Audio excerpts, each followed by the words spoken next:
लो, 10 दिन भी नहीं हुए एक और हत्या। वही ग्रामोफोन पिन मिस्ट्री। सुनो, मशहूर व्यापारी कैलाश चंद्र मलिक शाम को अपनी गाड़ी से उतरकर मैदान में घूमने उतरे। कुछ दूर जाते ही ओह आवाज करके जमीन पर गिर पड़े। उनका ड्राइवर और रास्ते चलते लोगों ने उन्हें उठाकर गाड़ी में लिटा दिया, लेकिन तब तक उनकी मृत्यु हो चुकी थी। पोस्टमार्टम की रिपोर्ट के मुताबिक एक ग्रामोफोन पिन उनके दिल में अटका हुआ था। इसी पिन से उनकी मृत्यु हुई है। अरे बाबा। कैलाश बाबू निष्ठावान पुरुष थे।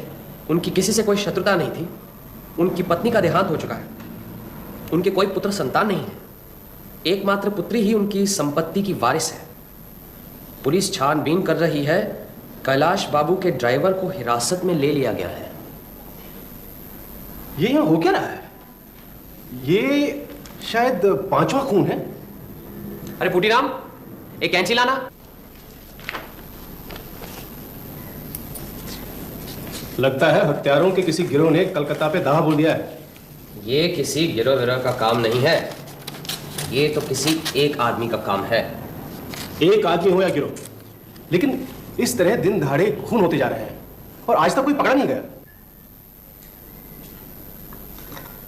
तुम तो शुरू से ग्रामोफोन पिन के मामले से उलझे हुए हो। तुम्हें क्या लगता है? सब हत्याएं रास्ते पर हुई हैं, फुटपाथ पर नहीं। और जाहिर है कि रास्ते की भीड़ भाड़ में हत्यारे का बच निकलना आसान है। और सब हत्याएं ग्रामोफोन पिन से हुई हैं। ऐसा लगता है कि इस औजार का इस्तेमाल रास्ते पर ही हो सकता है, किसी जंगल या सुनसान जगह में नहीं। लेकिन एक बात और गौर करने की है। कुछ महीनों से अखबारों में एक मजेदार इश्तिहार छप रहा है। कभी पढ़ा है? मैं इश्तिहार नहीं पढ़ता। इश्तिहार नहीं पढ़ते तो फिर क्या पढ़ते हो? अरे भाई, अखबार में जो सब लोग पढ़ते हैं वही मैं भी पढ़ता हूँ। खबरें। अखबार में अगर मजेदार खबरें जानना चाहते हो तो हमेशा इश्तिहार पढ़ो। फिर तो अखबार वाले बड़े बेवकूफ हैं। सिर्फ इश्तिहार में छापकर दुनिया भर की खबरें छापते रहते हैं। उनकी कोई गलती नहीं है।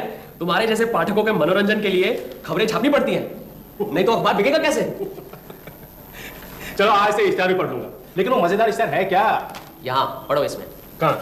खोलो, ऊपर देखो, बाई तरफ निशान लगा कर रखा है। सुनाओ जरा पढ़कर। रास्ते का कांटा, ये ना? अगर आप अपने रास्ते का कांटा हटाना चाहते हैं तो शनिवार को शाम 5:30 बजे व्हाइट वे लेडलो की दुकान के सामने लैंप पोस्ट को पकड़कर खड़े रहिए। हाँ? समझ में नहीं आया ना? एक बार और पढ़ो। पढ़ो। अगर आप अपने रास्ते का कांटा हटाना चाहते हैं तो शनिवार को शाम 5:30 बजे व्हाइट वे लेडलो की दुकान के सामने लैंप पोस्ट को पकड़कर खड़े रहिए। क्या लैंप पोस्ट को पकड़कर खड़े रहने से रास्ते का कांटा हट जाएगा? ये इश्तिहार पिछले 3 महीनों से हर शुक्रवार को आ रहा है और पिछले 3 महीनों से ही ग्रामोफोन पिन की हत्याएं हो रही हैं। तुम क्या समझते हो? ये दोनों घटनाएं जुड़ी हुई? समझने की बात है। जिसने इश्तिहार दिया है वो आम जनता से कह रहा है कि ए भाई, अगर आप अपने रास्ते के कांटे को हटाना चाहते हो तो फलाए फलाए जगह ऐसे खड़े रहो, जिससे कि मैं तुम्हें पहचान लूं लेकिन तुम्हें मेरा कुछ पता ना चले। मतलब कि रास्ते की भीड़ भाड़ में 5:30 बजे तुम लैंप पोस्ट पकड़े खड़े रहो। कुछ देर बाद बेवकूफों की तरह खड़े रहकर तुम्हें लगेगा ये सब क्या बकवास है। तुम झक मार कर चले जाओगे। फिर जेब में हाथ डालोगे, देखोगे कि किसी ने तुम्हारी जेब में चिट्ठी डाल दी है। फिर क्या? शिकारी ने शिकार ढूंढ लिया, लेकिन शिकार को यह नहीं मालूम कि शिकारी कौन है। अरे ठोस सबूत कहाँ है? कानून में एक शब्द है, सर्कमस्टेंशियल एविडेंस। सबूतों पर कभी यकीन न भी हो, लेकिन ठोस प्रमाणों से दिया गया अनुमान कभी गलत नहीं हो सकता। देखो, वो आ रहा है और मेरा अनुमान है कि जो आ रहा है वो अधेड़ उम्र का गोल मटोल मोटा सा आदमी होगा। उसके हाथों में एक छड़ी जैसी चीज होगी और वो यकीनन हम ही से मिलने आ रहा है, क्योंकि तीसरी मंजिल पर तो हम ही रहते हैं ना। अरे अंदर आ जाइए, दरवाजा खुला है। कैसा रहा अनुमान? डिटेक्टिव ब्योमकेश बाबू हैं? मेरा नाम ब्योमकेश बख्शी है, लेकिन आप मुझे डिटेक्टिव ना कहें तो अच्छा होगा। मैं सत्यान्वेषी हूं, सत्य की खोज करने वाला। खैर, आप काफी परेशान नजर आ रहे हैं, थोड़ा आराम कीजिए, फिर सुनाइए अपने ग्रामोफोन पिन की घटना। आपको कैसे पता चला कि मैं ग्रामोफोन पिन के बारे में आपसे मिलने आया हूं? जी, मेरा अनुमान है। नंबर 1, आप अधेड़ उम्र के हैं। नंबर 2, आप खाते पीते धनी व्यक्ति हैं। नंबर 3, आप बहुत परेशान हैं। और 4, आप मेरी मदद लेने आए हैं, इसलिए बैठिए। आपका नाम सुन के चला आया, लगता है अच्छा ही किया।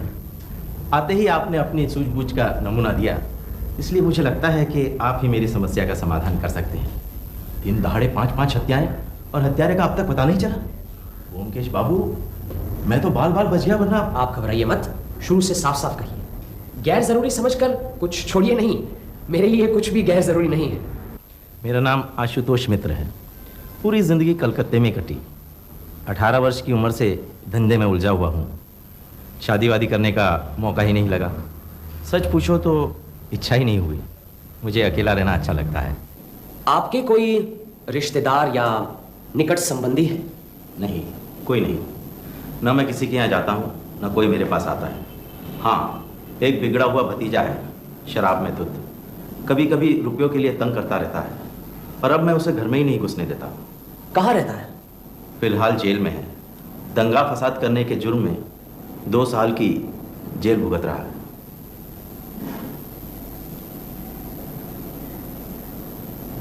कहते रहिए।